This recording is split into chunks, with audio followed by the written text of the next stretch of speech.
Hello student, कैसे हैं आप लोग। आई होप कि आप बहुत ही अच्छे होंगे। तो आज इस वीडियो में बात करने वाले हैं आईसीआर यूजी 2022 में आपका मिनिमम यदि स्कोर है, यदि आपका स्कोर 55, 50, 60, 70 परसेंटाइल आ रहा है तो क्या आपका जो आईसीआर में सिलेक्शन हो पाएगा या नहीं हो पाएगा। इस वीडियो में हम यही डिस्कस करेंगे कि आपका मिनिमम यदि स्कोर हो तो क्या यहाँ पे आपको गवर्नमेंट सीट मिलने का चांस है या नहीं। ठीक है, बेसिकली बहुत से यूट्यूबर में रॉन्ग इन्फॉर्मेशन शेयर किया जाता है, लेकिन मैं से राजेश कुमार जो doctor Rajendra Prasad central agriculture का स्टूडेंट है, जो यहाँ पे आपको एक्चुअल रिपोर्ट है, एक्चुअल ही जो बातें होती है वो आपको बताई जाएंगी। तो चैनल को जरूर सब्सक्राइब कर लीजिए। सबसे पहले हम बात करेंगे यहाँ पे जो आईसीआर का सिलेक्शन होता है, आईसीआर में सिलेक्शन होता है उस पर क्या चीज़ें इफेक्ट करती है। तो यहाँ पे हम इस टॉपिक पे, इस वीडियो में हम तीन चीज़ों पे बात करेंगे। आईसीआर का कितना राउंड होता है, सिलेक्शन किस बेसिस पे होता है, सिलेक्शन इफेक्ट, सिलेक्शन पे कौन कौन सी बातें इफेक्ट करती है, और टोटल आपका आईसीआर में सीट कितना है। ठीक है, तो इस पर हम डिस्कस करेंगे। अब यहाँ पे हम बात करेंगे first ICR round and selection. देखिए, सबसे पहले जो स्टूडेंट्स काउंसलिंग जिनके हायर परसेंट है, ये अभी देख लीजिए, अब 90 से अबव जिनके परसेंटाइल है तो वो सभी स्टूडेंट्स बीएससी एग्रीकल्चर के लिए अप्लाई करेंगे। ठीक है, अब उनमें से कुछ ऐसे स्टूडेंट्स भी होंगे जिनका अनदर वे में, ठीक है, जैसे मेडिकल लाइन में, कहीं आयुर्वेदिक में हो गया, कहीं जो है आपका बीएचएमएस वेटनरी में हो गया, तो वो वहाँ पे सीट ले लेते हैं। तो ठीक है, तो यहाँ पे वो काउंसलिंग में जरूर जाते हैं, ट्राई जरूर करते हैं, बट यदि उनको एग्रीकल्चर नहीं मिल पाएगा या एग्रीकल्चर का उनके स्टेट में नहीं मिल पाता है, जो आप गर्ल्स की हम बात करें तो वो मैक्सिमम गर्ल्स चाहते हैं, उनके पेरेंट्स चाहते हैं कि उनके स्टेट में ही उनको सीट अलॉटमेंट हो। ठीक है, तो यदि उनको वहाँ पे नहीं होती है तो वो सीट ड्रॉप कर लेते हैं, तो काफ़ी सीटें वेकेंट चली जाती है। ठीक है, तो ये हो गया कि जो 90 ऊपर है उसमें से कुछ स्टूडेंट पार्टिसिपेट नहीं करते, कुछ यदि करते हैं तो उनको अपने स्टेट में चाहिए होती है, तो इस तरह से आपका सीट है वो ड्रॉप हो जाती है और वो दूसरे मेडिकल लाइन में चले जाते हैं। तो यहाँ पे सीट यहाँ पे वेकेंट हो जाता है। अब जिनका कम स्कोर है, जैसे कि 90 से 80 लाएंगे, तो वो सभी स्टूडेंट बीएससी एग्रीकल्चर के लिए जाएंगे। ठीक है, ये यदि उनको बीएससी एग्रीकल्चर के लिए अप्लाई करेंगे, अब यदि उनका वहाँ पे चॉइस फिलिंग अच्छे से नहीं होगा, क्योंकि यदि सबसे मेन जो इफेक्ट पड़ता है आपका काउंसलिंग में वो आपका चॉइस फिलिंग पे करता है। यदि आप चॉइस फिलिंग अच्छे से नहीं करते हैं, कहीं ना कहीं ऊपर नीचे लास्ट, कुछ मैक्सिमम स्टूडेंट मैंने देखा है कि वो आईसीआर की जो लिस्ट है उसकी बेसिस पे, जो लास्ट ईयर जिन रैंक पे सीट अलॉटमेंट होती है उसी बेसिस पे वो है काउंसलिंग जो है चॉइस फिलिंग करने के लिए सोच रहे होंगे। ठीक है, तो यहाँ पे ये सबसे बड़ी गलती है, क्योंकि यदि लास्ट ईयर से आप कंपेयर करोगे तो वहाँ पे आपको टोटल स्टूडेंट है वो 1.6। ठीक है, तो 1.6 स्टूडेंट है वो यहाँ पे पिछली बार एग्जाम्स दिए थे, लेकिन इस बार 61,000 ही है। तो यहाँ पे आप देख रहे होंगे कि जितने स्टूडेंट पिछली बार काउंसलिंग में पार्टिसिपेट किए होंगे उतने स्टूडेंट तो इस बार जो है आईसीआर का एग्जाम दिया। तो बहुत सारा चेंजेस इस बार होने वाला है, तो ऐसी गलतियां नहीं करें। ठीक है, कहीं ना कहीं आपको जो कॉलेज अलॉट होनी चाहिए जिस आपके स्कोर पे, वो आपको अलॉट नहीं होगी। ठीक है, बेसिकली माई टीम, मेरा जो टीम है, काउंसलिंग टीम है, वो उसी पे काम कर रहा है, बट बहुत से स्टूडेंट्स हैं वो यही गलती करते जा रहे हैं। ठीक है, तो जिन स्टूडेंट्स को हमारी टीम से यदि काउंसलिंग करवाना हो तो वो स्क्रीन पे चल रहे नंबर से कॉन्टेक्ट कर सकते हैं। यदि आप वो वहाँ पे आपके रैंक के अकॉर्डिंग, सॉरी आपके स्कोर के अकॉर्डिंग, ठीक है, आपको बेस्ट कोर्स के साथ बेस्ट कॉलेज दिलवाने के लिए हमारी टीम जो है वो आपके लिए काम करेगी। यदि आपको काउंसलिंग करवाना हो तो इन नंबर पे आप कांटेक्ट कर सकते हैं। ठीक है, और वही स्टूडेंट कांटेक्ट करें जिनको काउंसलिंग करवाना हो। ठीक है, अदरवाइज आप जो है नीचे आपको डिस्क्रिप्शन में ग्रुप का लिंक मिल जाएगा, वहाँ पे आपको फ्री गाइडलाइंस दिया जाता है, तो वहाँ भी आप ज्वाइन हो सकते हो।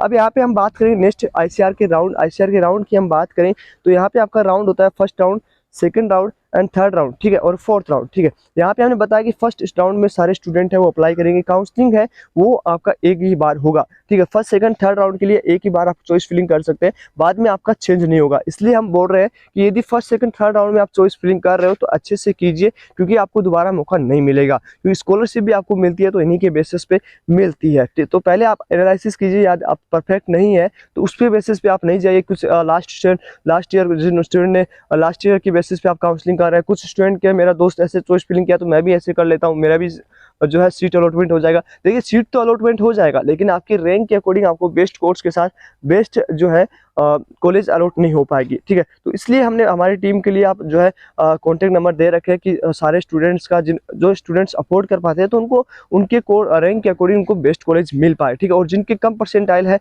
उनको भी सीट अलॉटमेंट हो जाएगी, क्योंकि लास्ट में सीट है वो वेकेंट रहती है। ठीक है, तो यहाँ पे बात हो गया इसका। अब यहाँ पे हम बात करें सारे स्टूडेंट काउंसलिंग के लिए जाएंगे, तो जिनके कम परसेंटाइल है वो भी काउंसलिंग के लिए जरूर जाए।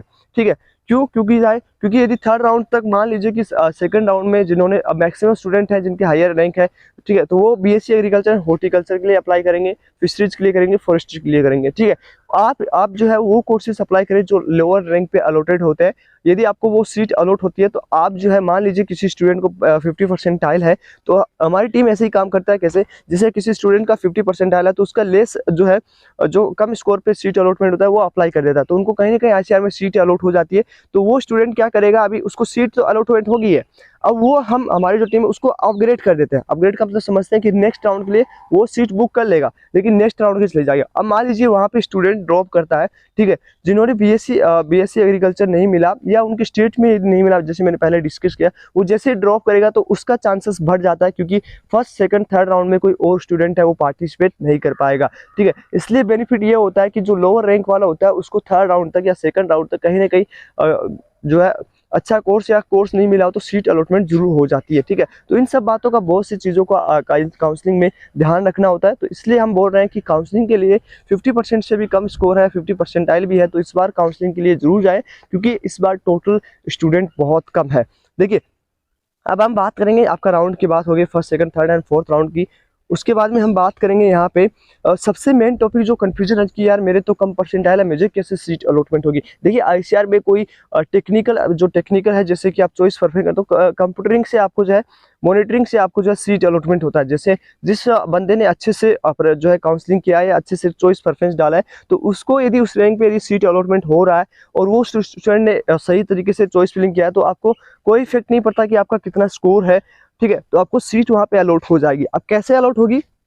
देखिए, मान लीजिए कि किसी 90 परसेंटाइल वाले स्टूडेंट्स ने 60 परसेंटाइल वाले स्टूडेंट या 70 परसेंटाइल ने बीएससी एग्रीकल्चर के लिए अप्लाई किया है, ठीक है, तो उस रैंक पे उसको जो है सीट अलॉटमेंट नहीं हो पाएगी बेसिकली, क्योंकि जो है आपका रैंक की बात करें तो 15,000 12,000 पे बहुत कम चांसेस होते हैं कि सेकंड राउंड में सीट अलॉटमेंट हो जाए। और वही आपने अप्लाई किया है कि आपका जो लोअर कोर्स लेस है, जैसे कि बीटेक एग्रीकल्चर इंजीनियरिंग आपने अप्लाई किया है, बीटेक बायोटेक्नोलॉजी आपने अप्लाई किया, तो वहाँ पे आपके लिए चांसेस रहेगा। क्यों? क्योंकि आपकी उस रैंक पे, मान लीजिए कि आपका भी उतना ही 20,000 रैंक है, तो उस रैंक पे आपको बीटेक बायोटेक्नोलॉजी अलॉटमेंट होती है, तो आपको वहाँ पे जो है सीट अलॉटमेंट हो जाएगी। बीएससी एग्रीकल्चर जिसने अप्लाई किया है वहाँ उसको अलॉट नहीं होगी, जबकि आपने सही परफेक्ट चॉइस फिलिंग किया है, सही कोर्स डाला है, तो आपको वहाँ पे सीट है वो अलॉटमेंट हो जाएगी, ठीक है। तो आई थिंक ये भी आपको समझ में आ गया होगा। अब हम बात करते हैं इस तरह से आपका सीट अलॉटमेंट होता है। आईसीआर सिलेक्शन इफेक्ट करता है, क्या करता है, ठीक है। सबसे पहले आपका बात करें तो टोटल स्टूडेंट, जो कि इस बार बहुत कम स्टूडेंट है। पिछले साल की हम बात करें तो 1.16 लाख थे, ठीक है, और इस बार आपका 61,000 है। जिस पिछली बार इससे ज़्यादा स्टूडेंट तो काउंसलिंग में पार्टिसिपेट किए थे, बट यहाँ पे टोटल स्टूडेंट ही इतना है, तो ये आप सोच सकते हो कि कितना स्टूडेंट इस बार काउंसलिंग में जाने वाला है, ठीक है। तो ये सारा आप काउंसलिंग की चॉइस फिलिंग पे इफेक्ट पड़ेगा। दूसरा इफेक्ट पड़ता है टोटल सीट, तो टोटल सीट लास्ट ईयर भी उतना ही था, इस साल थोड़ा सा सीट इंक्रीज हुआ है, जिसका 2-3 हज़ार के अप्रोक्स आपका सीट है, ठीक है। अब यहाँ पे ये भी क्लियर हो गया। उसके बाद में होता है पेपर लेवल, तो पेपर लेवल सबका एक जैसा ही था, मॉडरेट पेपर मेरा, तो वो भी आपका फिक्स है, ठीक है। अब हम बात करेंगे आपका टोटल आईसीआर में सीट कितना है। तो टोटल आईसीआर में सीट की हम बात करें तो यहाँ पे आपका 3,000 के अप्रोक्स सीट है, जिसमें हमने बताया, वीडियो भी बनाया था कि कॉलेज वाइज सीट कितना है, तो उसका लिंक आपको डिस्क्रिप्शन में मिल जाएगा, वहाँ से आप देख सकते हो, ठीक है। अब जो स्टूडेंट हमारी टीम से यदि काउंसलिंग करवाना चाहते हैं, मैंने बता दिया कि किस तरह से सीट अलॉटमेंट होगा। एक अलग वीडियो में हम अलग जो है तरीके से सारे बेसिस पे हम समझाएंगे, जिससे आपको अच्छे से काउंसलिंग टाइम पे समझ में आ जाएगा कि काउंसलिंग में क्या होता है, ठीक है। तो उसके लिए आपको चैनल को सब्सक्राइब कर लेना है, और जो स्टूडेंट हमारी टीम से यदि काउंसलिंग करवाना चाहते हैं तो स्क्रीन पे चल रहे नंबर पे आप कॉन्टैक्ट कर सकते हो। तो चलिए, आज इस वीडियो में इतना ही, मिलते हैं आपको नेक्स्ट वीडियो में, तब तक के लिए बाय बाय, टेक केयर।